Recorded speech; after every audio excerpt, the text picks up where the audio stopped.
ఓం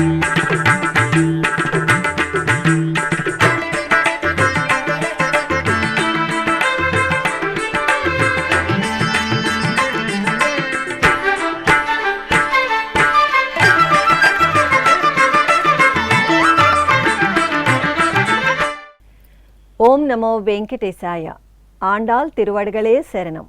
శ్రీ వెంకటేశ్వర భక్తి ఛానల్ ప్రేక్షకులకు పవిత్ర ధనుర్మాస శుభాకాంక్షలతో ఆధ్యాత్మిక విశేషాలకు స్వాగతం. ముందుగా ప్రధానాంశాలు.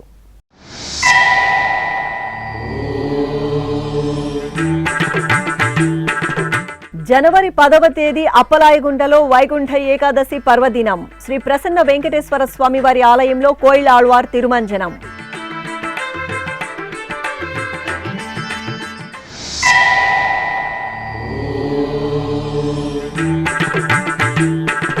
తిరుమల క్షేత్రంలో వైభవంగా అధ్యయనోత్సవాలు ప్రారంభం. శ్రీ మలయప్ప స్వామి వారికి వేడుకగా దివ్య ప్రబంధ పారాయణం.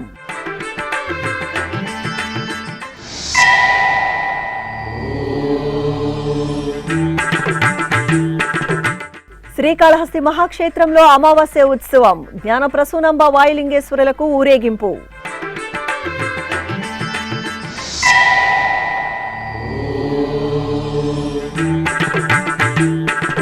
తిరుమలలో వైకుంఠ ఏకాదశి ద్వాదశికి పటిష్ట ఏర్పాట్లు. ట్రాఫిక్ నిర్వహణ, భద్రతపై టీటీడీ అదనపు ఈవో సమీక్షా సమావేశం.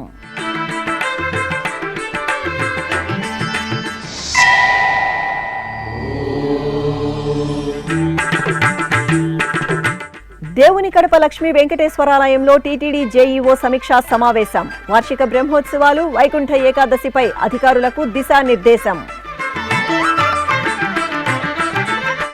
తిరుపతి జిల్లా వడమాలపేట మండలం అప్పలాయగుంటలో వేంచేసిన శ్రీ ప్రసన్న వెంకటేశ్వర స్వామివారి ఆలయంలో మంగళవారం కోయిల ఆళ్వార్ తిరుమంజనం ఆగమోక్తంగా జరిగింది. జనవరి 10వ తేదీ వైకుంఠ ఏకాదశి సందర్భంగా ఆలయ శుద్ధి నిర్వహించారు. జాజి, జాపత్రి, పచ్చకర్పూరం, కుంకుమ పువ్వు ఇత్యాది సుగంధ ద్రవ్య లేపనంతో అధికారులు, ప్రధాన అర్చకులు సూర్యకుమార్ ఆచార్యులు, ఇతర అర్చకులు, అధికారులు శ్రీ ప్రసన్న వెంకటేశ్వరుని సన్నిధిలో ఉపాలయాలలో కోయిల్ ఆళ్వార్ తిరుమంజనం నిర్వహించారు. అనంతరం బలిపీఠం, ద్వైస్తంభ మండపాలు, ఆలయ పరిసరాలను నీటితో శుభ్రం చేశారు.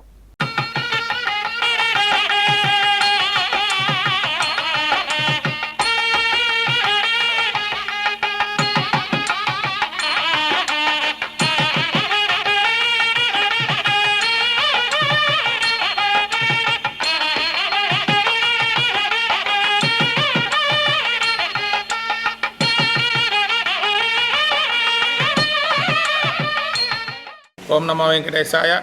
తిరుమల తిరుపతి దేవస్థానంలో అప్పలాయగుంట శ్రీ ప్రసన్న వెంకటేశ్వర స్వామివారి దేవస్థానంలో ప్రతి సంవత్సరం ఉత్తరాయణం, దక్షిణాయనంలో జరిగేటువంటి శ్రీవారి బ్రహ్మోత్సవ కార్యక్రమంలో ఒకసారి కోయిలాల్వారి తిరుమంజనం చేయటం, అట్లానే వైకుంఠ ఏకాదశి పురస్కరించుకొని ఉత్తరాయణ పుణ్యకాలం ముందుగా కోయిలాల్వారి తిరుమంజనం చేయటం అనాదిగా వస్తున్నటువంటి సాంప్రదాయంగా ఉంది. గర్భాలయంలో శ్రీవారికి ఈ రోజున తెల్లవారుజామున ధనుర్మాసం సందర్భంగా తిరుప్పావ కార్యక్రమం, విశేష నివేదన, అలానే శ్రీవారి నిత్య కైంకర్యం అయిన తర్వాత పరిమళ ద్రవ్యాలని యాలకులు, లవంగాలు, జాజికాయ, జాపత్రి, పచ్చకర్పూరం, కిచ్చలగుడ్డ ఇటువంటి సుగంధ ద్రవ్యాలన్నిటితో గర్భాలయాన్నంతా కూడా శుద్ధి చేసి పరిమళ ద్రవ్యాన్ని వేదోక్తంగా పరిమళాన్ని గర్భాలయ ద్వారాలంతా పూయటం జరిగింది. వైకుంఠ ఏకాదశి 10వ తారీఖున తెల్లవారుజామున 3:15 నుండి 3:30 మధ్య వైకుంఠ ద్వార పూజ జరుగుతుంది. తత్పూర్వాంగంగా తెల్లవారుజామునే ఆ రోజు శుక్రవారం కావున స్వామివారికి విశేషంగా తిరుప్పావై, విశేష నివేదన, ఏకాంత స్నపన తిరుమంజనం, వెంకటేశ్వర స్వామివారికి, పద్మావతి అమ్మవారు, ఆండాళ్ళ అమ్మవారికి అభిషేక కార్యక్రమం పూర్తి చేసుకొని 3:15 నుండి 3:30 మధ్యలో ద్వార పూజ జరుగుతుంది. తదనంతరం 3:30 నుండి శ్రీవారి దర్శనం, వైకుంఠ ద్వార దర్శనం అంతా కూడా ఉంటుంది. కావున భక్తాదులంతా కూడా విచ్చేసి శ్రీ వెంకటేశ్వర స్వామివారిని దర్శించి స్వామివారి అభయహస్త దర్శనంతో మనసులో ఉండేటువంటి కోరికలన్నీ నెరవేరాలని ప్రార్థిస్తూ తిరుమల శ్రీవారి ఆలయంలో అధ్యయనోత్సవాలు సోమవారం రాత్రి అత్యంత వైభవంగా ప్రారంభమయ్యాయి. డిసెంబర్ 31వ తేదీ నుండి జనవరి 23వ తేదీ వరకు అధ్యయనోత్సవాలు నిర్వహించనున్నారు. ధనుర్మాసంలో వైకుంఠ ఏకాదశి ముందు వచ్చే తొలి 11 రోజులు పగల్పత్తు ఉత్సవాలు, మిగిలిన 10 రోజులు రాపత్తు ఉత్సవాలను నిర్వహిస్తారు. పగల్పత్తు ఉత్సవాలలో ఆళ్వార్లు రచించిన 3000 పాసురాలను భక్తి శ్రద్ధలతో పఠిస్తారు. ఇందులో భాగంగా తొలి రోజైన సోమవారం సాయంత్రం శ్రీవారి ఆలయంలోని రంగనాయక మండపంలో శ్రీదేవి, భూదేవి సమేత శ్రీ మలయప్ప స్వామి వారిని సర్వాంగ సుందరంగా అలంకరించి పెద్ద శేష వాహనంపై కొలువుతీర్చారు. ఆ పక్కనే విశ్వక్సేనుల వారిని శ్రీ భగవద్ రామానుజాచార్యులను వేంచేపు చేశారు. అనంతరం టీటీడీ పెద్దజీయ స్వామి, చిన్నజీయ స్వామి, శ్రీ వైష్ణవులు, ఆచార్య పురుషులు దివ్య ప్రబంధ పారాయణం చేశారు. ఈ కార్యక్రమంలో TTD EO J Shyamalarao, TTD అదనపు ఈవో సిహెచ్ వెంకయ్య చౌదరి, ఆలయ అధికారులు పాల్గొన్నారు.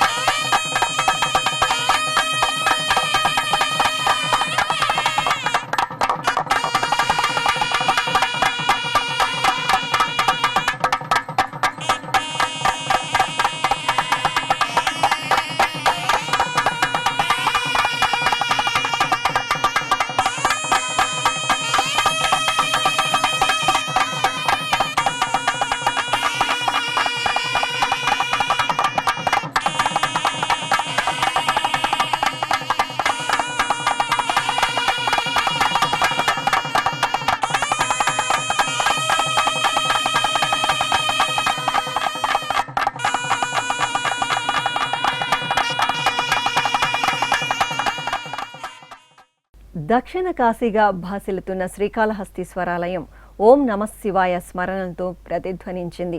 ఆలయంలో అమావాస్యను పురస్కరించుకుని నిర్వహించిన విశేష ఉత్సవాలు భక్తులను తన్మయులను చేశాయి.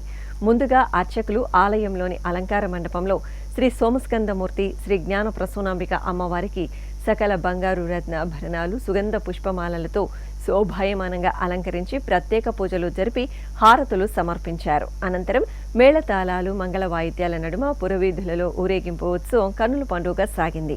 అడుగడుగున భక్తులు ఆది దంపతులకు కర్పూర నీరాజనాలు సమర్పించారు.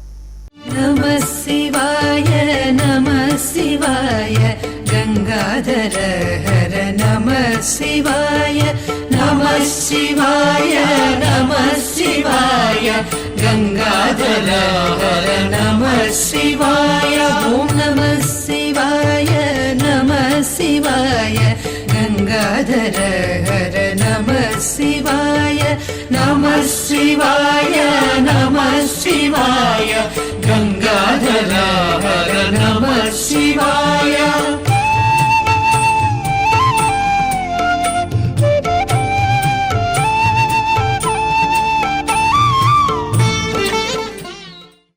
చిత్తూరు నగరం పాత బస్టాండ్ వద్ద నెలవైన శ్రీ వీరాంజనేయ స్వామి వారి దేవాలయంలో హనుమాన్ జయంతి వేడుకలు విశేషంగా జరిగాయి. మార్గశిర మాసం అమావాస్యను పురస్కరించుకుని అర్చకులు శ్రీ వీరాంజనేయ స్వామి వారికి ప్రత్యేక ఆరాధనలు జరిపి నాగవల్లి దళాలు, తులసి మాలలు, వడమాలలు, గజపుష్పమాలలు, బంగారు తిరునామంతో సుందరంగా అలంకరించారు. ఆపై స్వామివారికి తమలపాకులతో, పారిజాత పుష్పాలతో అష్టోత్తరాల సహితంగా అర్చనలు జరిపి పంచహారతులు సమర్పించారు.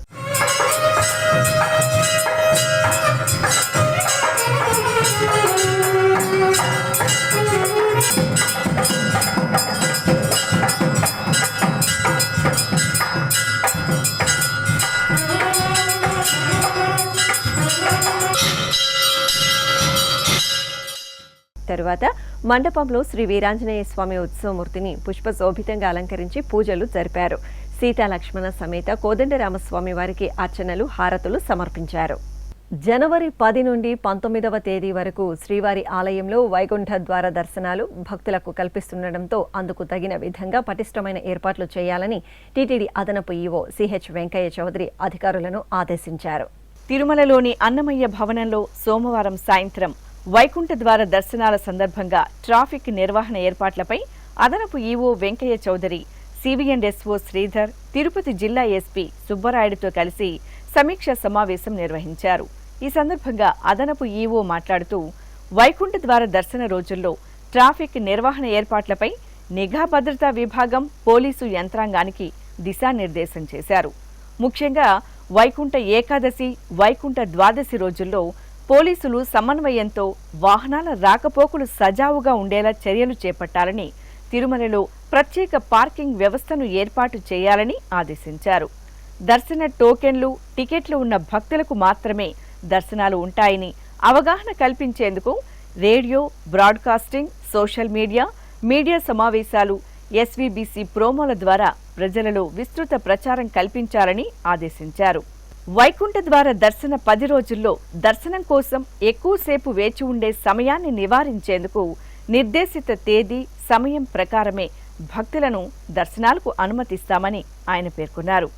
వాహనాల రద్దీని నివారించడానికి పార్కింగ్ స్లాట్లను వికేంద్రీకరించాలని, 13,000 వాహనాల పార్కింగ్ కోసం కార్యాచరణ ప్రణాళికను సిద్ధం చేయాలని అధికారులకు సూచించారు.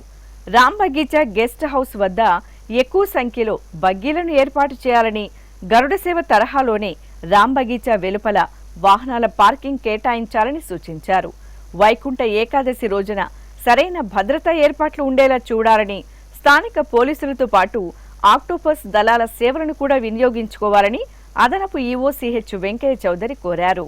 కడప జిల్లా దేవుని కడపలో కొలువైన శ్రీ లక్ష్మీ వెంకటేశ్వర స్వామివారి ఆలయంలో జనవరి 29వ తేదీ నుండి ఫిబ్రవరి 6వ తేదీ వరకు వార్షిక బ్రహ్మోత్సవాలు వైభవంగా జరగనున్నాయి. ఈ సందర్భంగా సోమవారం టీటీడీ జేఈఓ వి వీరబ్రహ్మం బ్రహ్మోత్సవ ఏర్పాట్లపై దేవుని కడపలో అధికారులతో సమీక్షా సమావేశాన్ని నిర్వహించారు. ముందుగా ఆలయం వద్దకు చేరుకున్న జేఈఓకు అధికారులు పూర్ణ కుంభ స్వాగతం పలికారు. అనంతరం శ్రీ లక్ష్మీ వెంకటేశ్వర స్వామివారిని జేఈఓ దర్శించుకున్నారు. ఆపై ఆలయ ప్రాంగణంలో జరిగిన సమీక్షా సమావేశంలో జేఈఓ వి వీరబ్రహ్మం వైకుంఠ ఏకాదశి వార్షిక బ్రహ్మోత్సవాలపై అధికారులతో సమీక్షించారు. వైకుంఠ ఏకాదశి వార్షిక బ్రహ్మోత్సవాలను దృష్టిలో ఉంచుకొని విద్యుత్ దీప అలంకరణలు, పుష్పాలంకరణలు చేపట్టాలని అధికారులను ఆదేశించారు. క్యూలైన్లలో భక్తులకు త్రాగునీటిని అందజేయాలని, ఉదయం 6 నుండి రాత్రి 8 గంటల వరకు ప్రసాద వితరణ చేయాలని సూచించారు.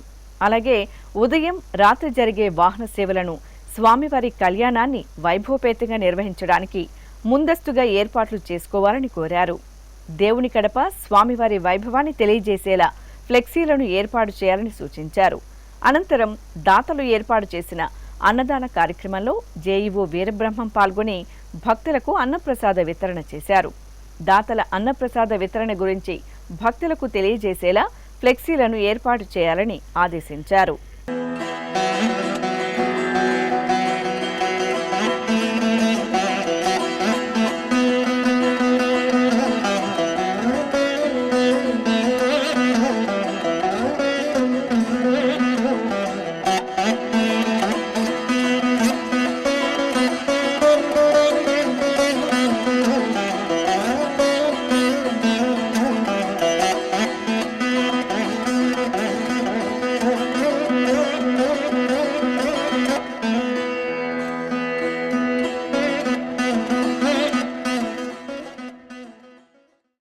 ఆండాల్ తల్లి తన భక్తి ప్రపత్తులతో శ్రీరంగనాథుడిని ప్రభువుగా భావించి తరించిన పుణ్యమాసం పవిత్ర ధనుర్మాసం. కలియుగ ప్రత్యక్ష దైవం శ్రీ వెంకటేశ్వరుడు కొలువైన తిరుమల క్షేత్రంలో ధనుర్మాస కైంకర్యాలు సంప్రదాయ భరితంగా కొనసాగుతున్నాయి. ఈ సందర్భంగా తిరుమల తిరుపతి దేవస్థానం ఆధ్వర్యంలో నిత్యం నాదనీరాజనం వేదికపై తిరుప్పావై ప్రవచనామృతం వీణులు విందుగా కొనసాగుతోంది. మంగళవారం ఉదయం టీటీడీ పరిచారిక కెఈ లక్ష్మీనరసింహన్ ఆండాల్ తల్లి విరచిత తిరుప్పావై పాసుర విశిష్టతను చక్కగా వివరించారు. ఎప్పుడైనా దేవాలయానికి వెళితే ముందుగా మనకు ద్వారపాలకులే కనిపిస్తారు కదా. కాబట్టి దేవాలయానికి వెళితే ఎలా ఉండాలి అనే విషయాన్ని తెలియజేస్తూ ఒక పక్క తాను ఈ గోపబాలికలతో నందగోపుడి గృహాన్ని అనుసరించింది అని మనం అర్థం చేసుకోవాలి. ఇక మామూలు ఉండేటువంటి అర్థాన్ని ఒకసారి చూద్దాం. వెళ్ళింది నందగోపుడి యొక్క గృహాన్ని ప్రవేశించింది. అక్కడికి వెళ్ళగానే ఆ ద్వారపాలకులు కనిపించారు. వాళ్ళతో అంటున్నారు, నాయహనాయి నిన్న నందగోపన్ ఉడయ కోయిల్ కాప్పానే, మా అందరికీ నాయకుడుగా ఉన్నటువంటి నందగోపుని యొక్క గృహాన్ని కావలి కాచేటువంటి ఓ మహనీయులారా అని సంబోధిస్తూ ఉన్నారు. ఇక్కడ నందగోపనుడయ కోయిల్, నందగోపుని యొక్క భవనము అని చెప్తున్నారు కదా. ఏం కృష్ణుడి యొక్క భవనం అంటే ఏదైనా దోషం వచ్చిందా? కృష్ణుడి కోసమే కదా వీళ్ళంతా వెళ్ళింది. కృష్ణుడి కోసం వెళ్ళినప్పుడు నందగోపనుడయ కోయిల్ కాపానే అని చెప్పడం ఎందుకు? నందగోపుని యొక్క భవంతిని కాపాడేటువంటి వారలారా అని ఎందుకు వెళ్ళిన సంబోధించడం అని ప్రశ్న వేసుకొని, ఎప్పుడూ కూడా భగవంతుణ్ణి మనం సంబోధించేటప్పుడు ఆచార్యులతో కలిపి మనం సంబోధించాలి. కడప జిల్లా దేవుని కడప శ్రీ లక్ష్మీ వెంకటేశ్వర స్వామి వారి ఆలయంలో తిరుమల తిరుపతి దేవస్థానం ఆధ్వర్యంలో అధ్యయనోత్సవాలు వైభవపేతంగా జరుగుతున్నాయి. ఈ సందర్భంగా పగల్పత్తు ఉత్సవాలు ఆగముక్తంగా కొనసాగుతున్నాయి. శ్రీ లక్ష్మీ వెంకటేశ్వరునికి ప్రత్యేక పూజలు నిర్వహించి కర్పూర హారతులు సమర్పించారు. ఆపై మేళతాళాలు, మంగళ వాయిద్యాల నడుమ స్వామివారిని సర్వాలంకార శోభితంగా పల్లకిపై వేంచేపు చేసి ఆలయ ప్రదక్షిణగా ఊరేగించారు. శ్రీ వైష్ణవులు దివ్య ప్రబంధ పారాయణం నిర్వహించారు.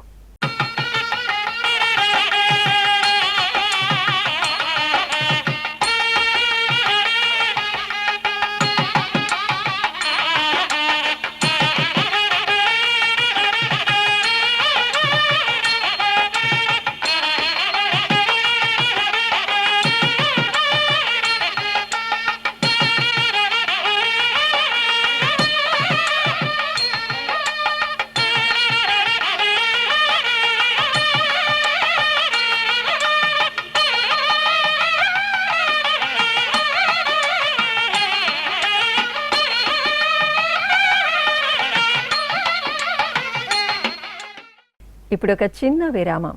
వేగవంతమైన నేటి ఆధునిక కాలానికి తగ్గట్టుగా అంతర్జాలంలో తొలిసారిగా తిరుమల శ్రీవారి అనుగ్రహంతో మీ వీణుల విందుకై ఆధ్యాత్మిక ఆనందానికై వస్తున్న శ్రీవారి మరో శ్రవణ భక్తి తరంగం ఎస్విబిసి ఆన్లైన్ రేడియో.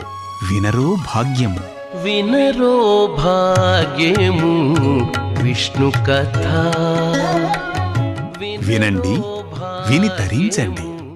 కేవలం మీ అరచేతిలో నిరంతరం ఉండే మీ మొబైల్ ఫోన్లో ఎస్విబిసి ఆన్లైన్ రేడియో ప్రసారాలు ప్రపంచ వ్యాప్తంగా మీరు ఎక్కడున్నా సరే మీ రోజువారీ పనులు చేస్తూనే శ్రవణానందంగా వింటూ సాగిపోండి. ఆధ్యాత్మిక ఆనందాన్ని పొందండి. 24 గంటలు ఆన్లైన్లో మీకు తోడుగా ఎస్విబిసి ఆన్లైన్ రేడియో. మరి ఇంకెందుకు ఆలస్యం? వెంటనే మీ మొబైల్లో ఎస్విబిసి యాప్ డౌన్లోడ్ చేసుకోండి. ఎస్విబిసి ఆన్లైన్ రేడియోను ఆలకించండి, ఆస్వాదించండి. తిరుమల శ్రీవారి అనుగ్రహాన్ని పొందండి. ఓం నమో వెంకటేశాయ. ఆధ్యాత్మిక విశేషాలకు తిరిగి స్వాగతం. పరమాత్మ తత్వాన్ని ఆకళింపు చేసుకుని తిరుప్పావై వ్రతంతో సర్వాంతర్యామిని వరించిన కన్యారత్నం ఆండాల్ తల్లి. అమ్మవారు భక్తలోకానికి అందించిన మహత్తర వ్రత దీక్షయే పవిత్ర ధనుర్మాసంలో ఆచరించే తిరుప్పావై. మధుర పాసుర గానంతో ప్రతి వైష్ణవ క్షేత్రం పరిమళించే శుభ సందర్భంలో తిరునగరం ధనుర్మాస శోభతో ఆధ్యాత్మిక సౌగంధాలను వెదజల్లుతోంది. తిరుపతిలోని శ్రీ పేరుందేవి సమేత శ్రీ వరదరాజస్వామి వారి ఆలయంలో మంగళవారం ఉదయం తిరుప్పావై ప్రవచన కార్యక్రమం మంగళకరంగా జరిగింది. ఆచార్య కె రాజగోపాలన్ చక్కగా తిరుప్పావై ప్రాశస్త్యాన్ని ప్రవచించారు. ఈనాటి ఈ పాశురములో సాక్షాత్తు స్వామిని కీర్తించడం లేదు, కానీ స్వామి భవనం ముంగిట నిలబడి స్వామి వారి యొక్క ద్వారపాలకులను కీర్తించేటటువంటి ఒక మహత్తరమైనటువంటి భావజాలం కలిగిన పాశురం. యాత్రగా తిరుమల కొండకు వస్తూ ఉండేటటువంటి వారు తమ ఊరి నుంచి బయలుదేరి నడక దారిలో స్వామివారి యొక్క దేవాలయానికి చేరుకోవాలి అని మెట్లు ఎక్కుతూ గోవిందనామ స్మరణతో కళ్ళు దేనికోసం వెతుకుతూ ఉంటాయి? ఎప్పుడెప్పుడు ఆ దివ్య ఆనంద శిఖరములు మనకు కనిపిస్తుందా అని. ఆ కళ్ళు ఒక్కసారిగా స్వామివారి యొక్క ఆనందలయ విమానాన్ని చూసేసరికి ఎంత ఆనందపడుతుందో, స్వామివారిని చూస్తే కలిగే అంత ఫలం స్వామివారి యొక్క 7 కొండలను దర్శిస్తే కూడా దక్కుతుంది. తిరుపతి వాసులందరూ కూడా ప్రతిరోజు తెల్లవారి లేచిన వెంటనే ఒక్కసారి 7 కొండల వైపు తిరిగి నమస్కరించడం అనేటటువంటిది ఇక్కడే ఉంటున్నటువంటి వారి యొక్క అనాదిగా వంశ పారంపర్యంగా ఉండే సంప్రదాయం కూడా. 7 కొండల వైపు తిరిగి ఒక్కసారి చేతులు జోడిస్తే ఆ 7 కొండలు ఆదిశేషుని రూపముగా, ఆ 7 కొండలు స్వామివారి యొక్క పాదాది కిరీట పర్యంతం ఉండేటటువంటి ఒక దివ్య విగ్రహముగా, ఆ 7 కొండలు వేదములు శిలలుగా గడ్డగట్టినటువంటి రూపముగా ఆ 7 కొండలే స్వామివారి దయాగుణం అనేది కరిగి ప్రవహించి ప్రవహించి ప్రవహించి అలాగే శిలగా మారిపోయినటువంటి రూపముగా ఒక్కొక్క ఆళ్వారికి అన్నమయ్య భావనలలోనూ ఇవే కనిపిస్తూ ఉన్నాయి. అన్నమయ్య కూడా తన కీర్తనలో అంటారు, వేదములే శిలలై వెలసినది కొండ. వేద మంత్రాలన్నీ కూడా శిలలుగా మారి 7 కొండలుగా రూపుదాల్చుకొని తమ మీద వెంకటేశ్వర స్వామిని వారిని ప్రతిష్ఠించుకున్నటువంటి తిరుమల కదా ఇది. వేద మంత్రములు శిలలుగా మారి అంటే వేదములో ప్రతిష్ఠింపబడినటువంటి దేవుడు ఆ వెంకటాచలనాథుడే అని. అదేవిధంగా తిరుపతిలోని అన్నమాచార్య కళామందిరంలో ఈ నెల 17వ తేదీ నుండి జనవరి 13వ తేదీ వరకు ధనుర్మాస ప్రవచనాలు, తిరుప్పావై పాసురగానం నిర్వహిస్తున్నారు. తిరుమల తిరుపతి దేవస్థానం హిందూ ధర్మ ప్రచార పరిషత్ ఆధ్వర్యంలో నిర్వహిస్తున్న ఈ కార్యక్రమంలో భాగంగా మంగళవారం ఉదయం శ్రీమాన్ చక్రవర్తి రంగనాథన్ ధనుర్మాస విశిష్టత, తిరుప్పావై పాసుర ప్రాముఖ్యతను వివరించారు. భగవంతుడు సర్వలోకైక నాయకుడు, అందువల్ల సర్వలోకైక నాథం అని భగవంతుడిని చెప్తూ ఉంటాం. కానీ ఆ భగవంతుడి కూడా ఒక నాయకుడు ఉన్నాడు.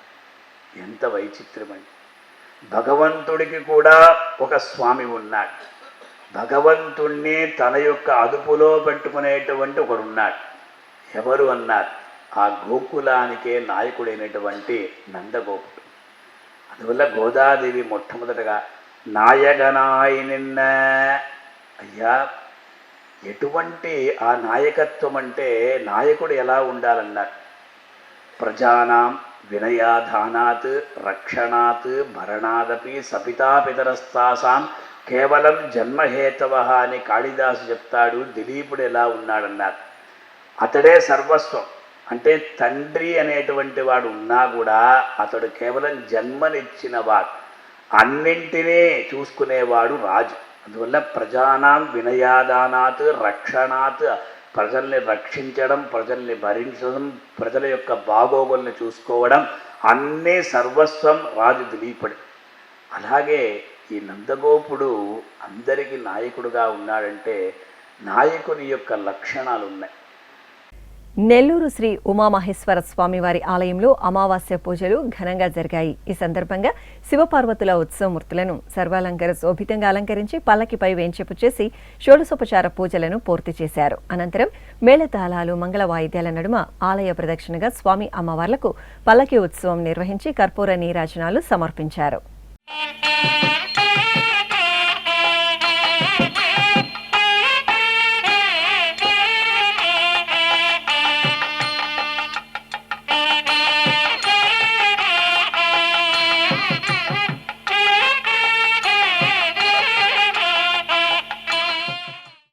తెలంగాణ రాష్ట్రం సిద్దిపేట జిల్లా కేంద్రంలోని పురాతన శ్రీ కొమరవెల్లి మల్లికార్జున స్వామివారి ఆలయంలో స్వామివారి కళ్యాణోత్సవం వైభవంగా జరిగింది.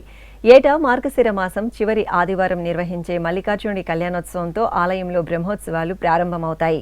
సంక్రాంతి వేడుకల అనంతరం వచ్చే ఆదివారం వరకు ఈ ఉత్సవాలు జరుగుతాయి. ఈ క్రమంలో ఆలయ ప్రాంగణంలో విశాలమైన కళ్యాణ వేదికను ఏర్పాటు చేసి అర్చకులు జగద్గురువుల ప్రత్యక్ష పర్యవేక్షణలో కళ్యాణోత్సవాన్ని సంప్రదాయ శోభితంగా నిర్వహించారు. అశేషంగా తరలివచ్చిన భక్తులు కోరిన కోరికలు తీర్చే కొమరవల్లి మల్లన్న స్వామి కళ్యాణాన్ని వీక్షించి తన్మయులయ్యారు.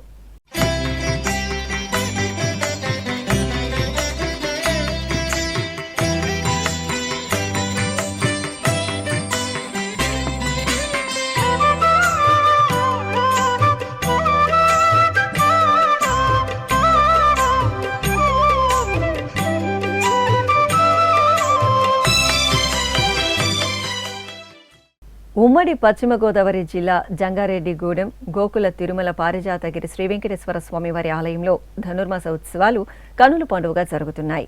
ఉత్సవాల్లో భాగంగా తిరుప్పావై సేవాకాలం, తీర్థగోష్ఠి, తిరుమల తిరుపతి దేవస్థానం ఆళ్వార్ దివ్య ప్రబంధ ప్రాజెక్టు సహకారంతో తిరుప్పావై పాసుర ప్రవచన కార్యక్రమాలను భక్తిరసభరితంగా నిర్వహించారు. రంగారెడ్డి జిల్లా చోడపూర్ మండలం మందిపల్ గ్రామంలో కొలువైన శ్రీ ఓంకారేశ్వర స్వామివారి ఆలయంలో అభిషేకం వేడుకగా జరిగింది. మార్గశిర మాసం అమావాస్యను పురస్కరించుకుని అర్చకులు శ్రీ ఓంకారేశ్వర స్వామి వారికి పాలు, పెరుగు, తేనె, నెయ్యి, పంచదార, పసుపు, చందనం తదితర దివ్య పరిమళ ద్రవ్యాలతో అభిషేకాన్ని నిర్వహించి నివేదన, హారతులు సమర్పించారు. భక్తులు ఓంకారేశ్వరుని అభిషేకాన్ని వీక్షించి తీర్థప్రసాదాలు స్వీకరించారు. కాకినాడ జిల్లా అన్నవరంలోని ప్రసిద్ధ వీర వెంకట సత్యనారాయణ స్వామి వారి దేవాలయంలో మూలా నక్షత్ర వేడుకలు ఘనంగా జరిగాయి.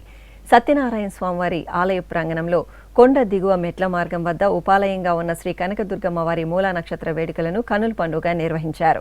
అమ్మవారికి విశేష అలంకరణలతో కుంకుమార్చనలు జరిపి నివేదన, హారతులు సమర్పించారు. తరువాత ఆలయ ప్రాంగణంలో హోమగుండాన్ని ఏర్పాటు చేసి సకల జనుల సంక్షేమాన్ని కోరుతూ చల్లని తల్లి సన్నిధిలో చండీ హోమాన్ని శాస్త్రోక్తంగా నిర్వహించి పూర్ణాహుతి సమర్పించారు. దక్షిణ అయోధ్యగా ఖ్యాతి గడించిన భద్రాచలం శ్రీ సీతారామచంద్ర స్వామి వారి దేవాలయం ముక్కోటి వైకుంఠ ఏకాదశి ప్రయుక్త అధ్యయనోత్సవాలకు ముస్తాబవుతోంది.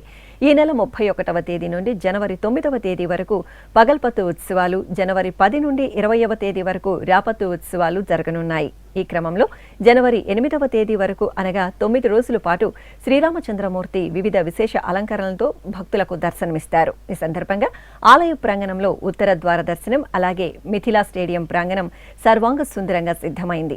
విద్యుత్ దీపాలంకరణలతో రామయ్య సన్నిధిలో దగదగాయమానంగా మెరుస్తోంది. ఇక ఈ ఏడాది ముక్కోటి అధ్యయనోత్సవాల్లో ప్రత్యేక ఆకర్షణగా గోదావరి తీరంలో ఏర్పాటు చేస్తున్న రివర్ ఫెస్టివల్ భక్తులను ఆకట్టుకోనుంది.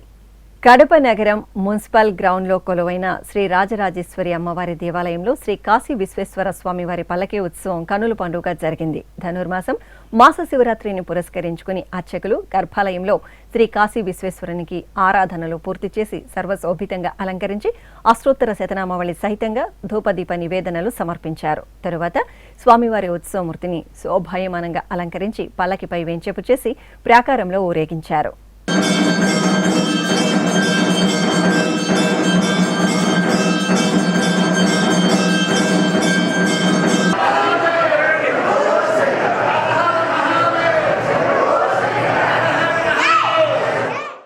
ప్రసిద్ధ మంత్రాలయంలో నెలవైన శ్రీ రామలింగేశ్వరునికి అభిషేకాన్ని వేడుకగా నిర్వహించారు. మాసోత్సవాల్లో భాగంగా అర్చకులు గర్భాలయంలో శ్రీ రామలింగేశ్వరునికి పలు రకాల పండ్ల రసాలు, సుగంధ పరిమళ ద్రవ్యాలతో అభిషేకం నిర్వహించారు. తరువాత పుష్పమాలలతో స్వామివారికి చక్కటి అలంకరణలు చేసి లింగాష్టకాల సహితంగా బిల్వపత్రార్చన జరిపి నివేదన, హారతులు అందజేశారు.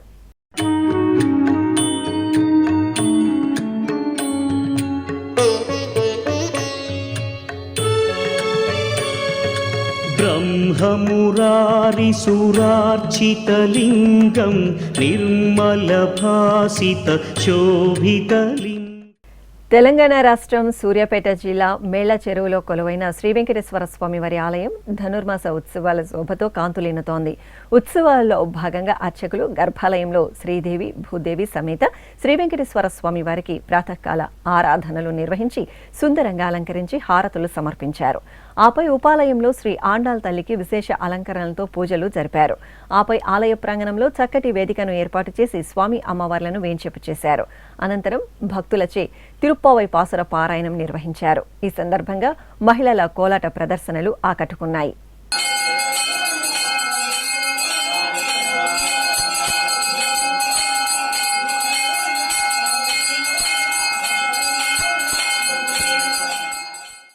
వరంగల్ గోపాలపురంలోని శ్రీ సరస్వతీదేవి ఆలయంలో అభిషేకం జరిగింది. మూలా నక్షత్రాన్ని పురస్కరించుకుని అర్చకులు అమ్మవారికి నిత్య ఉపచారాలను పూర్తి చేశారు. తరువాత పంచామృతాలు, సుగంధ పరిమళ ద్రవ్యాలతో అభిషేకం నిర్వహించారు. తరువాత వీణాపాని, చదువుల తల్లి శ్రీ సరస్వతి అమ్మవారికి సుందరంగా అలంకరణ చేసి సహస్రనామాల పఠనయుక్తంగా పుష్పార్చన, కుంకుమార్చన నిర్వహించి హారతులు సమర్పించారు. తెలంగాణ రాష్ట్రం కరీంనగర్ జిల్లా కేంద్రంలోని నగునూరు శ్రీ దుర్గా భవాని అమ్మవారి ఆలయంలో కొలువైన శ్రీ సుందరేశ్వర స్వామి వారికి అభిషేకం కన్నుల పండుగ జరిగింది. మాసోత్సవాల్లో భాగంగా సుందరేశ్వర స్వామి వారికి అర్చకులు తొలుత శుద్ధ జలాలతో శుద్ధి చేసి పాలు, పెరుగు, తేనె, నెయ్యి తదితర సుగంధ పరిమళ ద్రవ్యాలతో అభిషేకం నిర్వహించారు. తరువాత పుష్పాలతో స్వామివారిని అలంకరించి నివేదన, పంచహారతులు సమర్పించారు. తిరుమల శ్రీ వెంకటేశ్వర స్వామి వారిని దర్శించుకున్న భక్తుల సంఖ్య, శ్రీవారికి తలనీలాలు సమర్పించిన భక్తుల వివరాలు, హుండీ ఆదాయం తదితర అంశాలను ఇప్పుడు తిరుమల సమాచారంలో తెలుసుకుందాం.